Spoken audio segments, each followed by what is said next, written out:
Hello வணக்கம் and welcome to Divya's Nalabagam. இன்னைக்கு ரொம்பவே வித்தியாசமான நல்ல காரசாரமான ஹெல்த்தியான கொத்தவரங்காய் வேர்க்கடலை பொரியல் எப்படி பண்றதுன்னு பார்க்கலாம் வாங்க. முதல்ல அதுக்கு தேவையான இன்கிரீடியன்ஸ் லிஸ்ட் பார்த்துட்டு வந்துருங்க.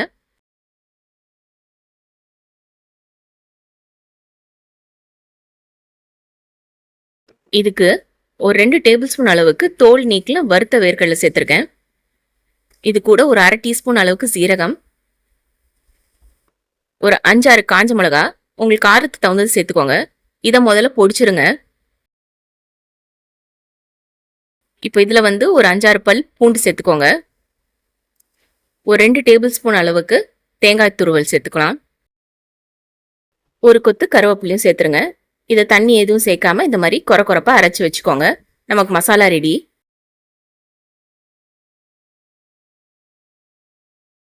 கொத்தவரங்காயை நல்லா கழுவிட்டு நாரெல்லாம் நீக்கிட்டு இந்த மாதிரி பொடி பொடியாக கட் பண்ணி வச்சுக்கோங்க.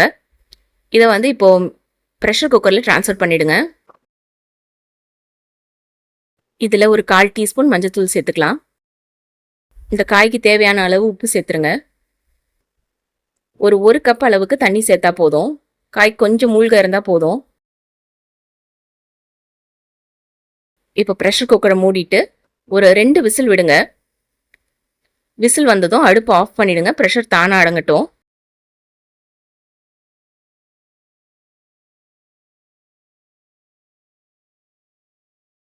காய் நல்ல பதமா வெந்திருக்கு. தருக்குனே இருக்கு, நல்ல பதமா வெந்திருக்கு. இந்த தண்ணியை வடிச்சிட்டு நம்ம ரசத்துலயோ இதுலயோ சேர்த்துக்கலாம். இப்போ காயை தண்ணியை வடிச்சு வச்சிருங்க. ஒரு கடாயில 2 டீஸ்பூன் எண்ணெய் சேர்த்துக்கலாம்.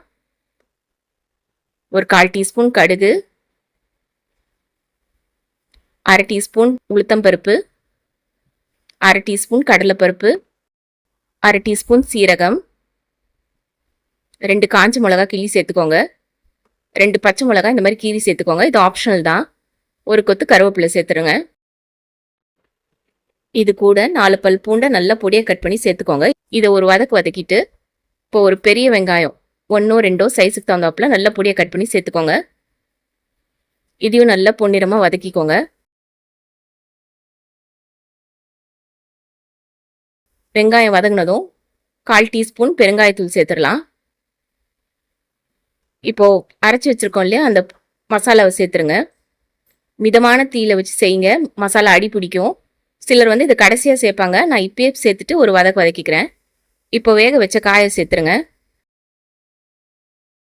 இதை நல்ல மிதமான தீயில நல்லா கிளறி கொடுத்துட்டே இருங்க. மசாலா எல்லாம் நல்லா கோட் ஆகணும். 1/4 டீஸ்பூன் காஷ்மீரி மிளகாய் தூள், இது ஆப்ஷனல் தான். இதையும் சேர்த்துட்டு நல்லா மிக்ஸ் பண்ணி விட்டுக்கோங்க. உப்பு செக் பண்ணிக்கோங்க, தேவைப்பட்ட இப்போ சேர்த்துருங்க. இந்த மாதிரி கிளறிட்டே வாங்க மிதமான தீயில. கலர் மாதிரி நல்ல பொன்னிறமா வரும். அந்த மசாலா கொஞ்சம் மொறுமொறுன்னு ஆகும். கடைசியாக ஒரு கைப்பிடி அளவு கொத்தமல்லி தழை சேர்த்துக்கலாம். 1 டேபிள் ஸ்பூன் அளவுக்கு தேங்காய் துருவல் சேர்த்துருங்க. இதையும் நல்லா மிக்ஸ் பண்ணி விட்டுடலாம். இப்போ அடுப்பு ஆஃப் பண்ணிடுங்க. அவ்வளோதாங்க, ரொம்பவே சுவையான ஆரோக்கியமான நல்ல காரசாரமான கொத்தவரங்காய் வேர்க்கடலை பொரியல் ரெடி. இது சாம்பார், ரசம், தயிர் சாதம், மோர் குழம்பு கூட சாப்பிட ரொம்ப சூப்பராக இருக்கும். எப்படி இருக்குன்னு செஞ்சு பார்த்துட்டு உங்கள் வியூஸை கமெண்ட்ஸில் சொல்லுங்கள். தேங்க்யூ ஃபார் வாட்சிங்.